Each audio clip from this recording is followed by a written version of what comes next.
Hi everyone, it's Kathy Zilski. Welcome back to my YouTube channel. Today I have a bright and cheery card for Mother's Day featuring a brand new set from me called Love You Mama.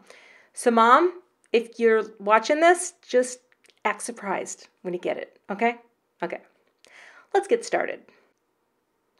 So I'm using this new set. It's called Love You Mama with just a handful of sentiments for your mama. Love you, Mama. I'm so grateful you're my mom. Different little sentiments you can use along with just some sweet, simple illustrations to color to use on your card. And of course, it has coordinating dies, and I'll be using some of those today. I'm going to be coloring using Zig Clean Color real brush markers. Kind of been obsessed with these. Today I've got pink, orange, I've got light orange and yellow green, which is a great green. And I'll be using a Holtz water brush to draw that color out. I've got some Twisted Citron ink from Holtz, and I've got this jumbo sponge dauber that's going to help me lay down a little color. I'll be using some Simon Says Stamp clear ink and some Hero Arts white powder. For paper, I've got some Holtz watercolor paper. I'm going to stamp my images on the smooth side. And I've got some 110-pound Neenah Solar White that I am also going to be stamping and blending ink. Plus this favorite Lawn Fawn rectangle die. So the first thing I need to do is stamp my images to color, and I'm using the Holtz watercolor paper, and I'm using the smooth side because I want it to be a little smoother. I'm going to go ahead and just arrange my 3 images, pick them up with the Misty Door, love my Misty tool, and I'm going to take the static off the paper, just use this pad to run it over because I just don't want my embossing powder to stick anywhere other than this glorious Simon clear sticky ink. So I'm going to go ahead and stamp that down, use the old sleeve technique, always reliable, and I'm going to hit it a second time just because the cardstock has a little bit more thickness to it, and I want to make sure that I get a lot of ink down so that it really grabs my powder. Now, I apologize, the white balance here started to explode on me.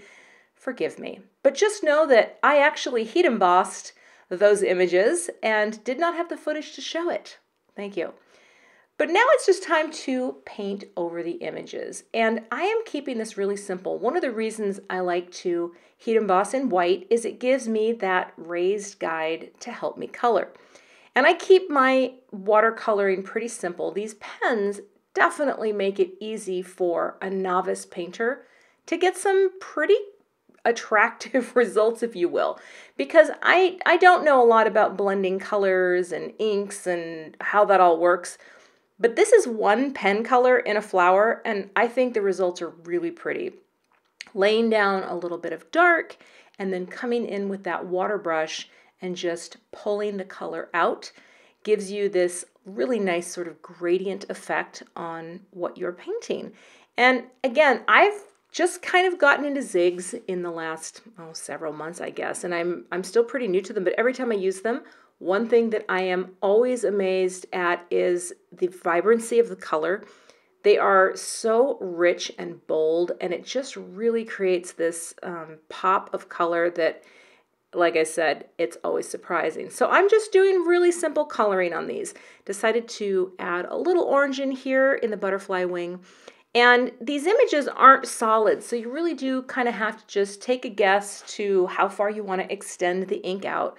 But it's really not that hard, and honestly, if you don't do a great job, it's watercolor.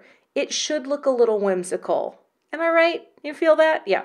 Perfection, yes, I do like things to look as good as they can, but I like watercolor to feel like it's handmade. So once this is all done, I'm going to just use the coordinating dies. Everything's dry.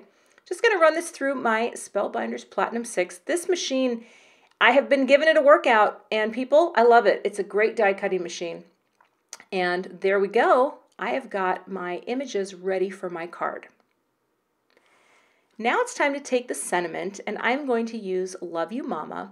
And I'm going to put this down right on this Neenah Solar White. Now this is 110 pound. Sometimes I like to do card panels in the heavier weight just so that it holds up to the heat embossing. And I'm just going to kind of place the images around where I want the sentiment to go.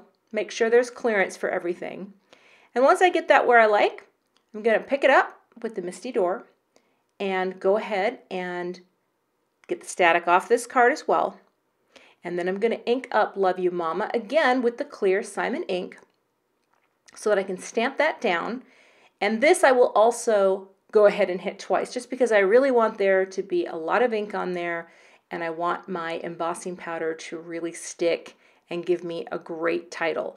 Now some of this is going to be hard to see because it's white and white on white, but I think you can kind of see it start to pick up here. I managed to solve a few of my white balance issues. I'm actually I film with my iPhone and I've got a new app that I'm trying out, and sometimes I use it right, sometimes not so right.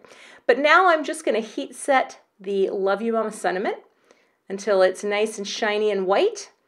And now it is time to share this. Okay, I just wanted to show you this. This is a little holder that I use for my Gina K tidy towel. Some of you may have a tidy towel or a stamp chamois. The reason I love this is I have been looking for something that you can store your chamois in and it does not get smelly, and I saw this in someone else's video, and the cool thing is when you close it, it still allows a little bit of air in there so it doesn't get stinky. No stinky towels. Okay, I had to share that. Now it's time to add a little bit of color to the center of the card so that my title will pop out. This is sort of an emboss resist technique.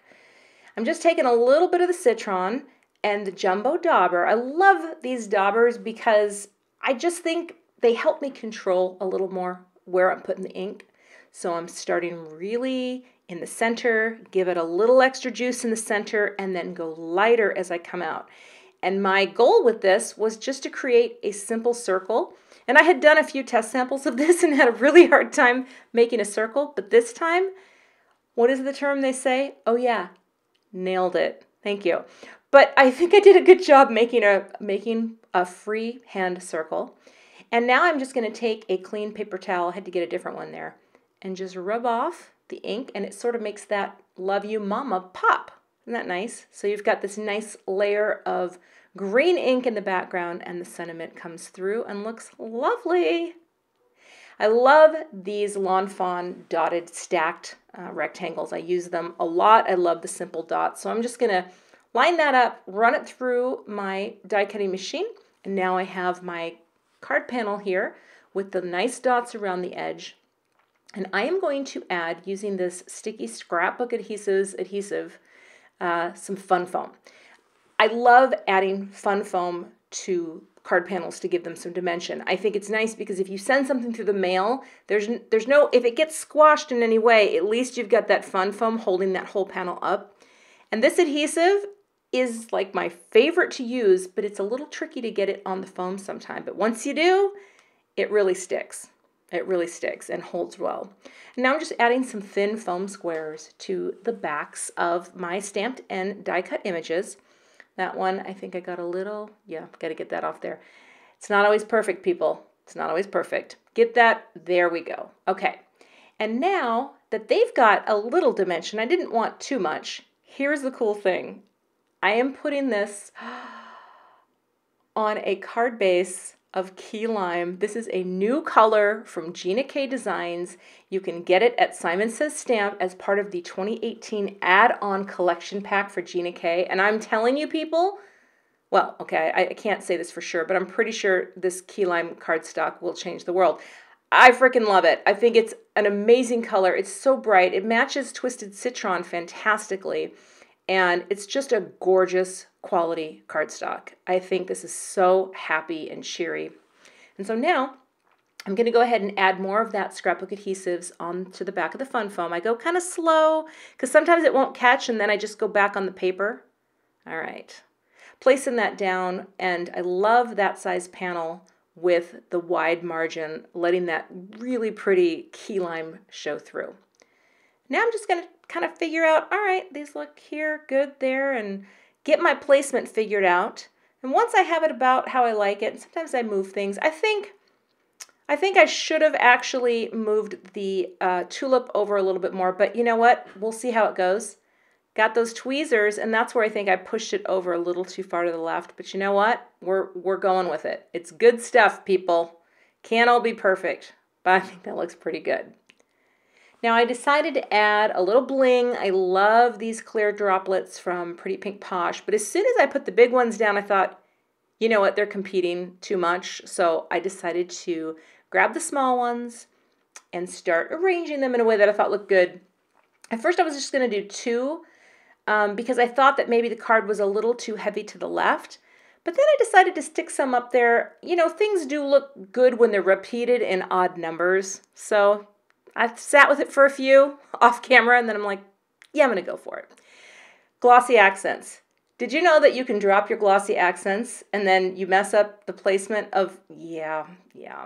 I was going to cut this out, but what I want you to know is I am not perfect at making these videos. There are so many things that happen like this where I'm ready to roll and I hit play and then I literally dropped glossy accents and, well, I recovered nicely. But then as I was going to squeeze out, I always like to start a little on the side. Nothing came out. That tip was clogged, so I had to get a new bottle, threw that one off to the side, and replaced the tip. It happens, people. Your tips get clogged. What are you going to do? You're making a video. You got to replace the tip. So, okay, happy days are here again. And now, using the jewel picker, I'm going to use the bigger end. I'm going to go ahead and pick one up and blob it down and pick one up. And if it looks like I'm good at this, it's because the video is speeded up. I'm actually very slow, and there's many times where I pick something up and it just falls off, and then I'm not like the master Jennifer McGuire, who uses a jewel picker much like it's like her ET finger, like it's an appendage. It's an extension of her. That's my goal. That's what I'm working towards. But that's the finished card project, and I am so happy with how it turned out. It's cheery, it's colorful, and it's simple. And above all, it is designed for my mama. So mama, again, like I told you, just when you open the card, just be like, oh, this is so great, as if you have never seen it before. Thanks so much for watching today, and if you like what you've seen, please hit the subscribe button, and I'll see you back here again very soon with another card project.